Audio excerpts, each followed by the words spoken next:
Bom, nós estamos recebendo hoje aqui no JP Podcast a Giovana Fenili Calabria, ela que é arquivista da Câmara Municipal de Piracicaba. Nós vamos conversar com ela sobre o projeto Achados do Arquivo. Temos aqui conosco hoje também a Fernanda Moraes, editora aqui do Jornal de Piracicaba, que participa conosco aqui deste podcast. E o Achados do Arquivo é uma atividade muito bacana da Câmara Municipal, porque traz leis, atas, enfim, documentos antigos para a atualidade, o que dá um parecer claro de como era Piracicaba de antigamente, não é isso, Fernanda? É isso mesmo. E assim, e como é que é? A população hoje tem acesso a esse arquivo que é de séculos atrás aí? Como é que começou esse trabalho e esse acesso à população, Giovana? O Achados em si, né, começou de uma mistura de vontade e necessidade. A Câmara fez um trabalho ótimo de conservar os seus arquivos. Veio de gestões maravilhosas e hoje a gente tem um acervo muito rico, com documentos desde 1784 que são continuados, né? Livros de atas da primeira à última a gente tem e assim vai. Mas nas nossas funções também está o acesso. E a gente foi tentando promover esse acesso, essa documentação, seja com o acervo online que a gente tem hoje, que ainda está sendo aumentado, né? Ele é acessível pelo site da Câmara, uma partezinha escrito acervo online. Já tem hoje, acho que, 6.500 itens, mais ou menos. As primeiras atas já estão lá, os primeiros livros de atos, os primeiros livros de leis. E todo mês novas coisas entram.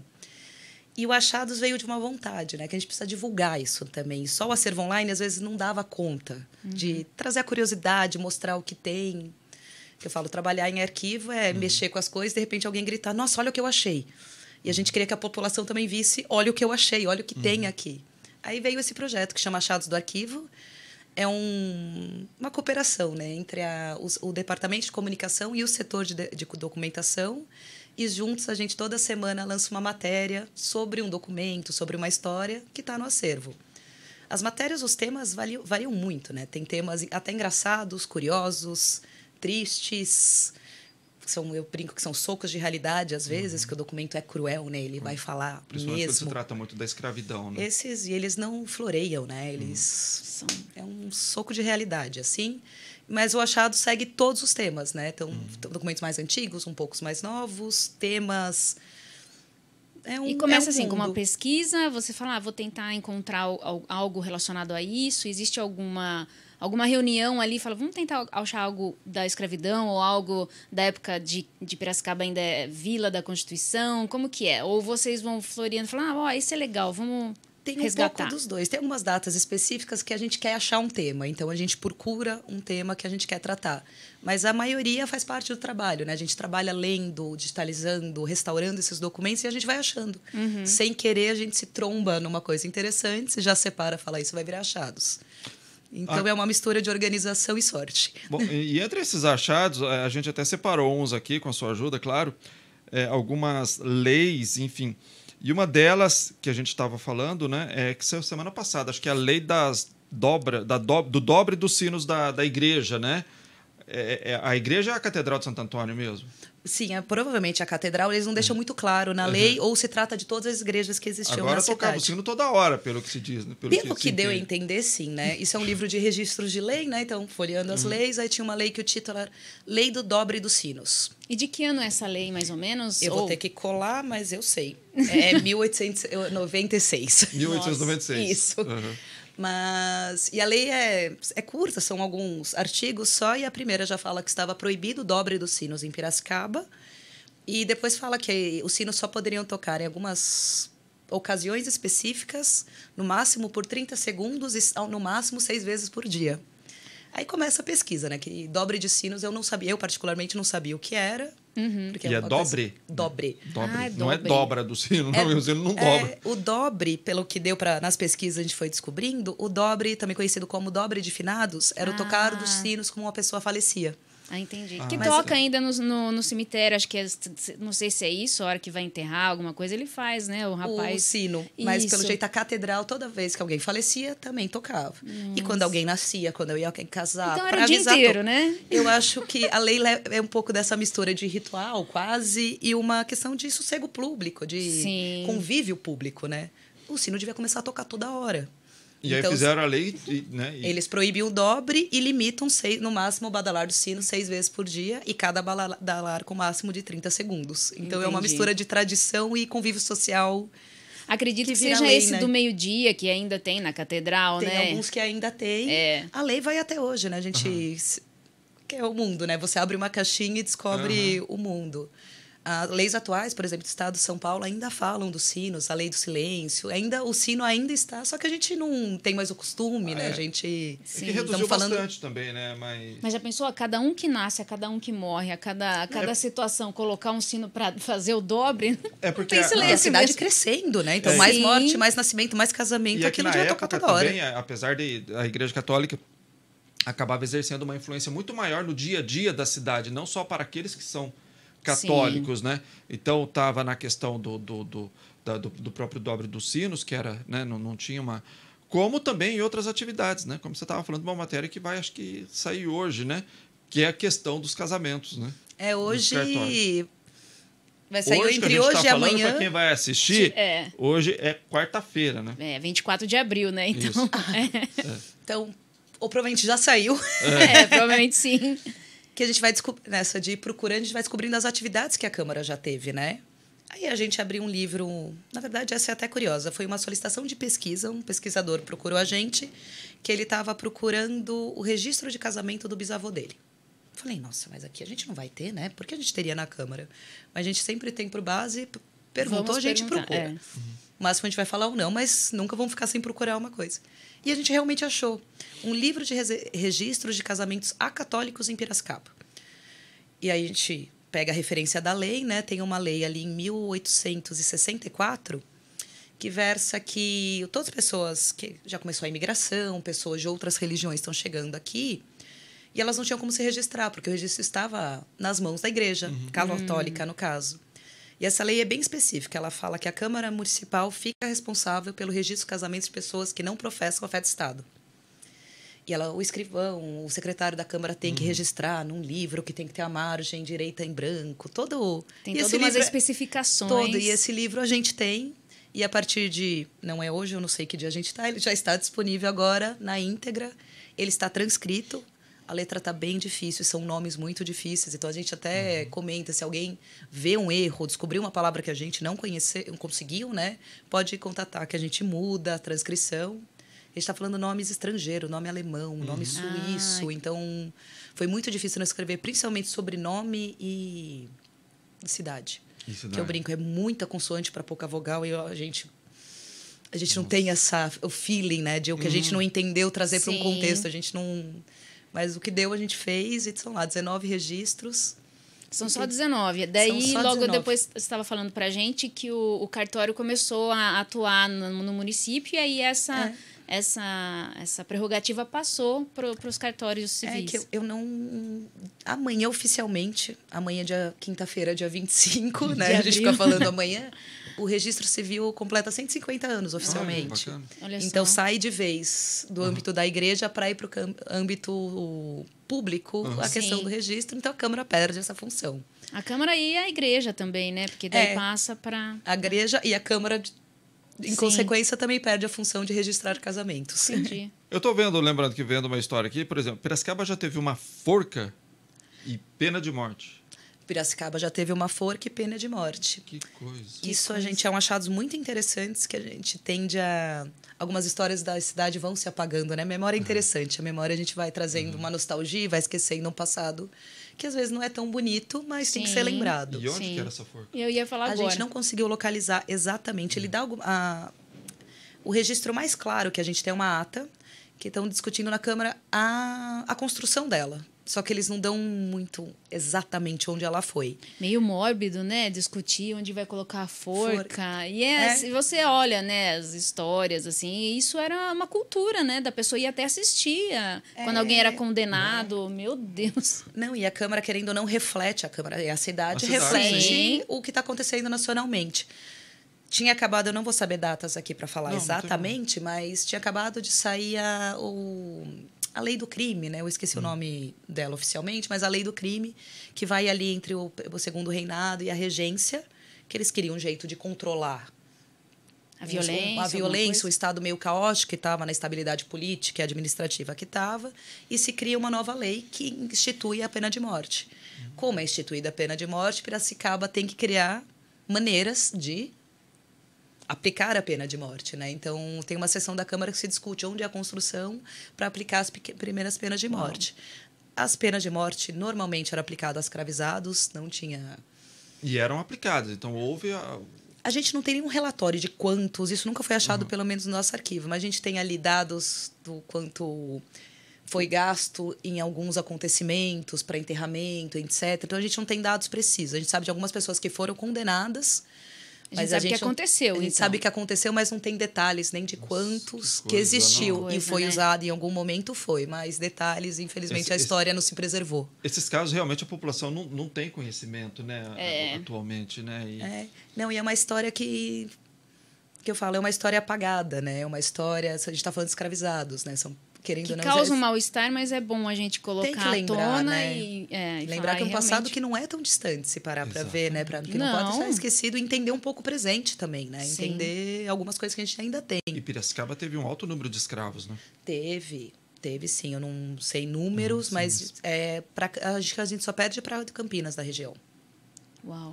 Bastante. Tem a história aqui que eu estou procurando de uma senhora, né, que acabou, uma escrava, né, que acabou matando os próprios filhos. Saiu há um tempinho atrás, né? Ela saiu. A gente foi um especial para o Dia da Mulher que a gente fez. Que Dia da Mulher a gente sempre procura. Como é o nome dela mesmo?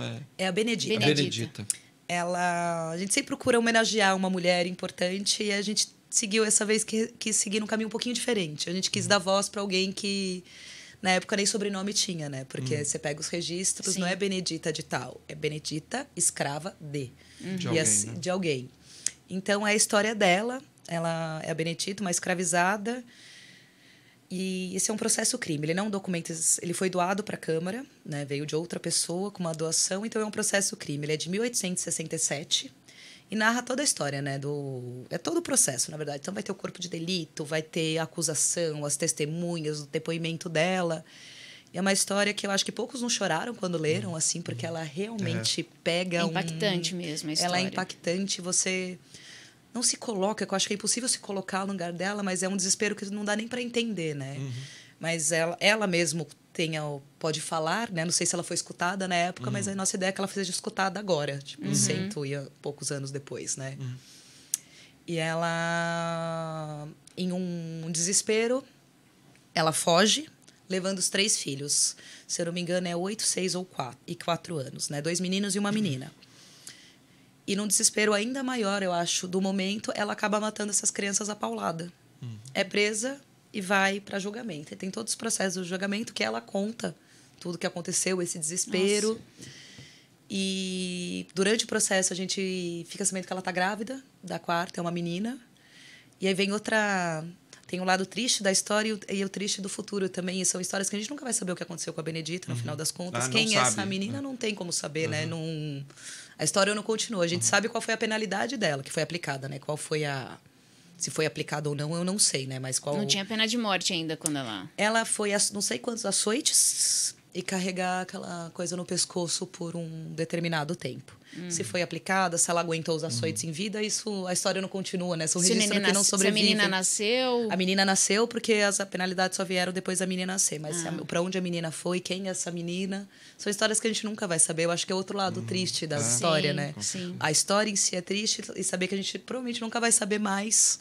Porque são histórias que não guardaram, também é outro lado que deixa a história também. Para uma mãe ter a coragem de um ato desse, ela devia estar num desespero, não sei, passando fome. E os relatos de desespero, todos relacionados à própria escravidão. A própria escravidão, a condição que ela estava na casa.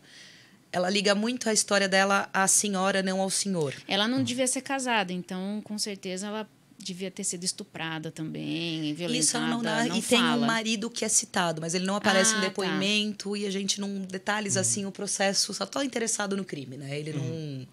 Ele não dá chance. E a gente fica na curiosidade, né? Ele não dá chance para entender todo o enredo, mas é o desespero, né? Ou aquela sensação de não tem mais nada que eu possa fazer. Voltar, ser pega de novo pode ser pior, continuar nessa situação pode ser pior, minhas crianças podem piorar, tipo, a situação delas em vida pode ser pior. Isso é tudo a gente imagina, né? Mas é quase incompreensível. É um choque de... Eu falo que é um choque de realidade, saber que esse existiu e está mais próximo da gente que a gente imagina, né? Sim.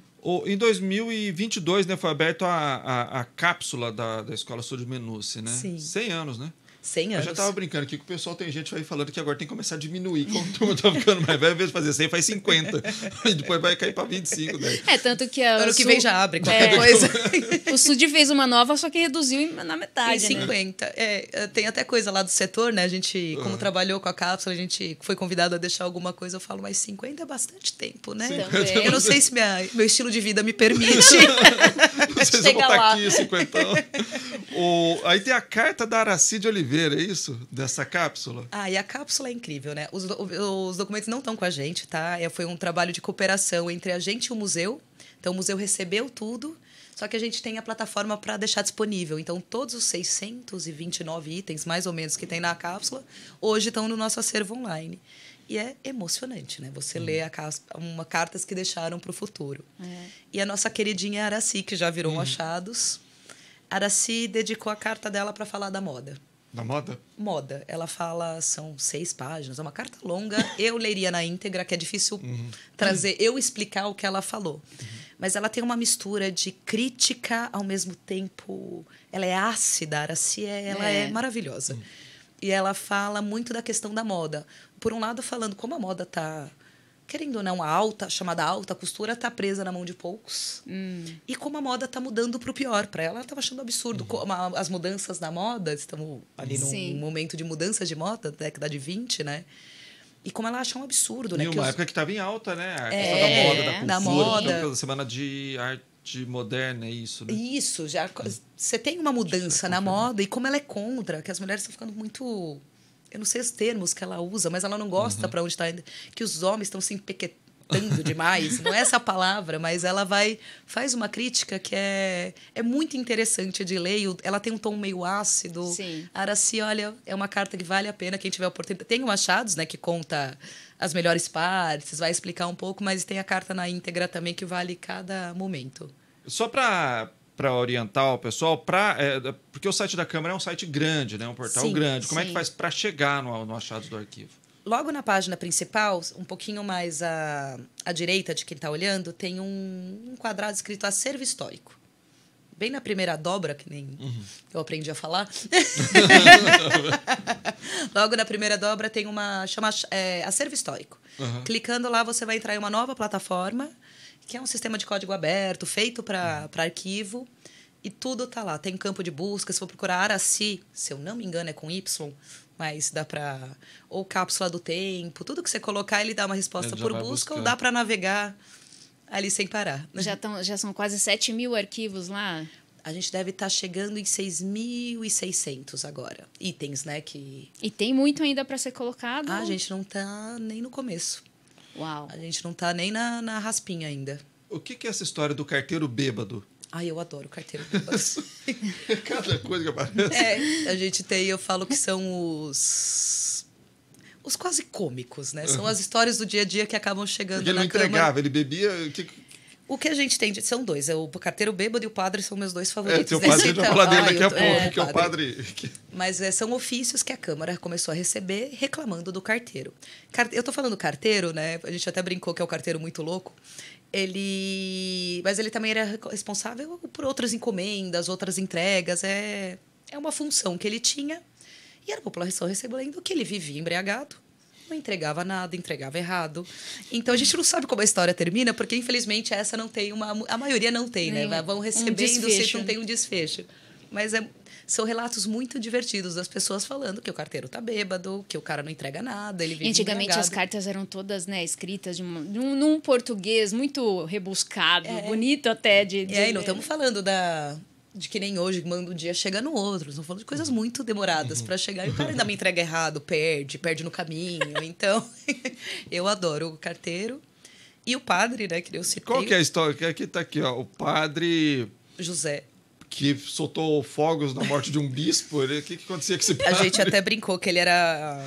A gente deu o nome para ele de Padre José o Terrível, né? E também são ofícios recebidos pela Câmara. começa com a população reclamando do padre. Que o padre parece que era assim, terrível mesmo. Ele não queria que ninguém confessasse, ele tinha preguiça do pessoal ir lá confessar, tratava mal as pessoas, xingava, ele era o E esse terrível. padre era de qual igreja? Eles falam ali? Não fala, não deixa claro, isso não... Entendi. Só vai falando do tal do Padre José, que ele é terrível. E de que ano que é mais ou menos essa? Esse é de 1600, acho que tem aí na... Tô achando aqui, o padre 1861. Uau. 1861. E vai chegando isso, e pelas correspondências a gente vai ver que a Câmara, não só a Câmara toma a atitude de ir procurar quem pode resolver, e o bispo resolve. O bispo, e eu não sei a palavra certa, exonera, a gente até brincou no título, que é o expurgo do Padre José, né? Mas o expurgo do Padre José. O Padre José é tirado de seu Engraçado, cargo. essas coisas são peças de teatro prontas, praticamente. Não, é enredo de filme. É enredo de filme, sim. né? E o bispo pegar um cineasta e alguém vamos pegar essa história e transformar isso daí. E o bispo resolve tirar o padre de seu cargo, né? O padre é tirado. E como um bom roteiro de filme que a gente está falando, o bispo morre. Antes dele sair do cargo. Meio que logo depois, pelo que deu a entender. Entendi. E não foi culpa do padre, o bispo foi um roteiro, né? O roteiro traçou-se para o bispo morrer muito pouco tempo depois. E voltam os ofícios para a Câmara da população reclamando que o padre estava andando pelas ruas com rojões, comemorando a morte do bispo. Imagina ele, podia usar aquela batina preta, né? E tava, né? E a população estava toda indignada, que ele literalmente estava como se fosse um gol, comemorando a voz do bispo. E preocupado do padre voltar agora que o bispo morreu, né? Sim. E a gente não sabe se o padre volta, o que aconteceu não. com o padre. Infelizmente, as histórias, como a gente só tem o registro, a gente não tá lá para ver, né? Mas o padre é um queridinho lá pra gente.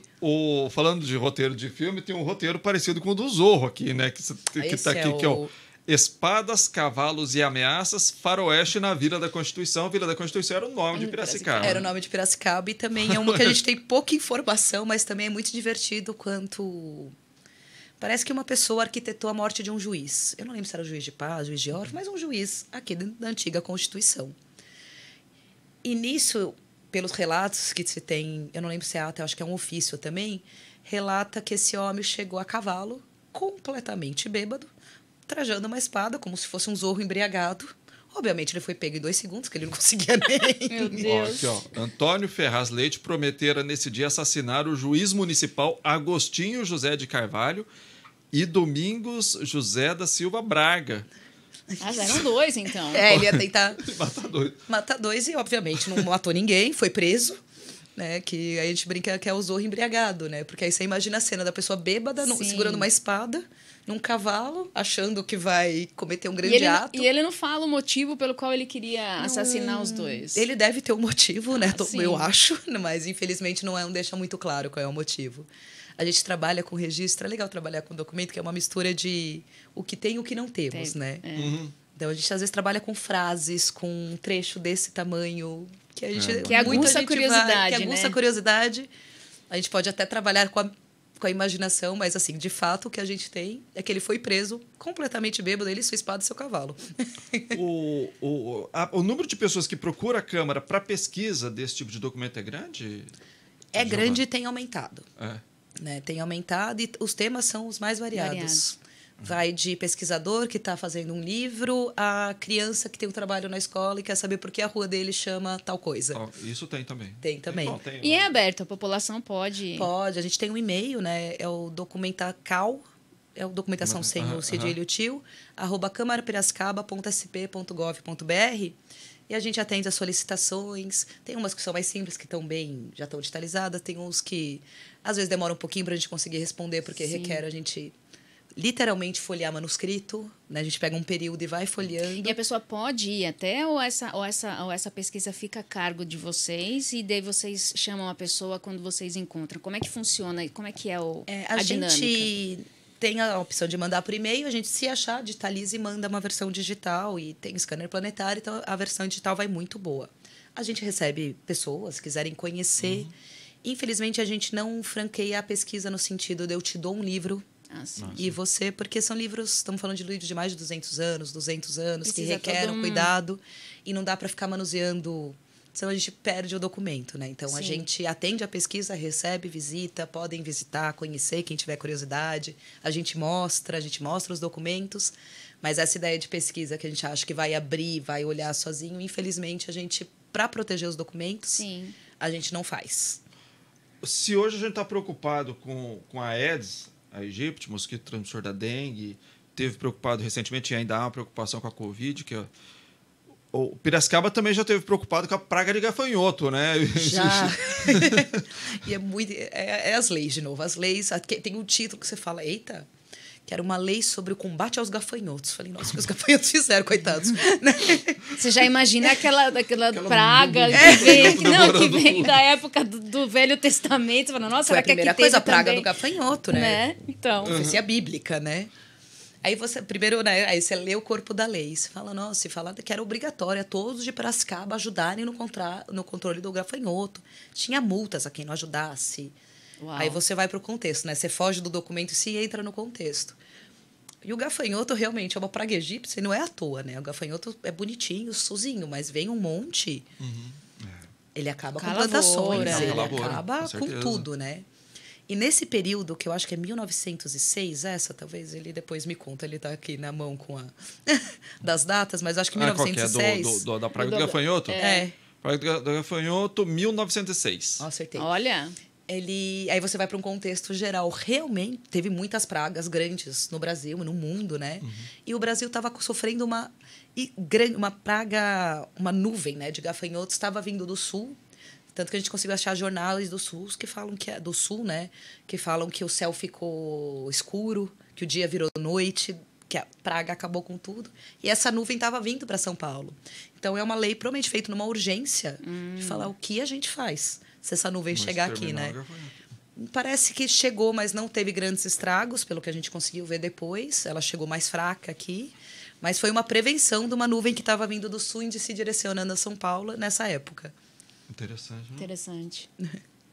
O que é essa história aqui, ó, que é do Pelourinho, né? Que o governo imperial retrata... Não, esse aqui é como é que é? Aqui, ó, Pelourinho, questionamento do governo federal sobre o uso indevido do pelourinho. Isso é de 1830. O Pelourinho ficava provavelmente ali, ficava na Praça José Bonifácio, né? E o Pelourinho tem dois lados. Ele foi um símbolo de Piracicaba se tornar autônomo, né? Que Piracicaba era uma freguesia ligada a Limeira, a Itu, disfarça, ligada a Itu e a Porto Feliz. Em 1822, conquista a autonomia administrativa, política, jurídica, etc. Virou uma vila. E um dos símbolos dessa autonomia é o Pelourinho, que é o grande símbolo de justiça. Só que, na prática, o Pelourinho é um lugar de se açoitar pessoas, né? Condenados ao açoite, em sua maioria, logicamente, escravizados. Então, o Pelourinho, na verdade, é um instrumento de tortura. Sim. E sempre teve essa questão, o Pelourinho foi utilizado em Piracicaba? Né? E o arquivo começa a mostrar que não só foi, como foi usado até... Eu vou pôr injustamente, super entre aspas, que para mim são todos injustos. Mas é uma pessoa... E a gente descobriu isso em ofícios também, em atas, que a discussão passa pelos dois. O governo da província começa a questionar Piracicaba de um homem que tinha sido açoitado injustamente, que ele já era um homem liberto e ele não poderia ter sido açoitado. E questiona Piracicaba, a Câmara, o que aconteceu. E a Câmara responde que vai pesquisar e segue toda a história dele. Mas essa é interessante que não só você tem certeza que houve um Pelourinho em Piracicaba, como o Pelourinho era, sim, utilizado como instrumento de justiça, novamente, entre aspas. Né? Então, a gente sabe que os documentos vão contando uma nova história do passado que é meio escondida. Que Piracicaba houve escravidão, um Pelourinho e uma forca. Né? Então, é uma história muito bem clara que o arquivo vai deixando. É engraçado que nessas histórias a gente vê como o termo justiça muda, né? O que é justiça? O que é esse símbolo de justiça, né? O que ele representa, na verdade, né? Hoje, se parar para ver, né? Sim, com certeza. que é essa história aqui das touradas? Teve tourada em Piracicaba? Ou teve lei? Como é que é? Essa é quase inédita. Essa não é o achados dessa semana ou da próxima. São os que a gente já achou. Já achou. Mas a tourada é proibida em Piracicaba desde 1875 ou 65. Será que teve tourada? Será que tinha? Não tem registro de ter tido. E é muito engraçado que Piracicaba se antecedeu até a lei federal. Né? A tourada foi proibida no Brasil ali com o Getúlio Vargas, se eu não me engano. Tipo, lá em 1900 e pouco já. Porque aqui não tem muito imigrante espanhol, né? Tem, mas não numa quantidade que pudesse trazer essa cultura que a gente sabe que é espanhola, né? Mas a gente vê que tentaram. Porque esse achado, ele é o dessa semana ou da próxima. Mas ele é bem interessante porque ele são os pedidos que foram sendo feitos para essa lei sair, essa lei cair, né? Entendi. Eles chamam de espetáculos tauromáquicos. Tauromáquicos, né? Então, são todos os pedidos e a Câmara sempre batendo que a lei não vai cair. Era parecer que é uma cultura cruel, né? Não só com o animal, mas que... Sim. Com o animal, principalmente, lógico, mas traz uma certa agitação negativa da população. Então, a Câmara sempre bateu nisso. E essa lei nunca saiu de vigor, desde quando foi, devido, mesmo com as muitas tentativas dessa lei cair. Não, a tourada não tem em Piracicaba, porque nunca foi proibido, nunca foi liberada em Piracicaba. Nunca foi liberado. A gente vai encerrar daqui a pouquinho, mas antes eu queria tratar de um tema, e deixar aberto também, obviamente, para a Fernanda, que é com relação à democracia. E a gente vai voltar em quando não houve democracia, que foi o golpe de Estado, que fechou as câmaras municipais, e isso tem registro em ata na Câmara, né? Então, essa é uma muito interessante, é um achado que eu falo que às vezes o silêncio diz mais que o que está escrito. As atas, normalmente, são como eram feitas, elas tinham a reunião lá ordinária dos vereadores, o escrivão depois fazia a ata, e na sessão seguinte, quando eles se reuniam de novo, eles liam e assinavam. Tem uma ata específica, que é de 37, se eu não me engano, que só tem no finalzinho só está escrito: essa ata não foi assinada devido ao golpe de Estado do Getúlio Vargas, devido à instauração do Estado Novo do Getúlio Vargas. Getúlio Vargas dissolve as câmaras. Então, aquela ata anterior é a última vez que se reúnem e aquela frase explica o que aconteceu. A Câmara para de existir. E eu falo que o silêncio diz muito porque a gente vai ter agora no arquivo a gente tem um hiato aí. Um hiato. A gente vai ter um período porque a Câmara não existia, ou seja, a gente não produzia documento, ou seja, a gente não tem documento. Então, a gente tem um hiato de 37 que vai estar ali 48, que não tem, que o silêncio diz muito, né? Que o silêncio diz que a nossa instituição legislativa foi dissolvida. E é uma frase que é, assim, simbólica, né? Tipo, essa ata não foi assinada. Pesada, na verdade. Essa ata não foi assinada porque não tem mais Câmara.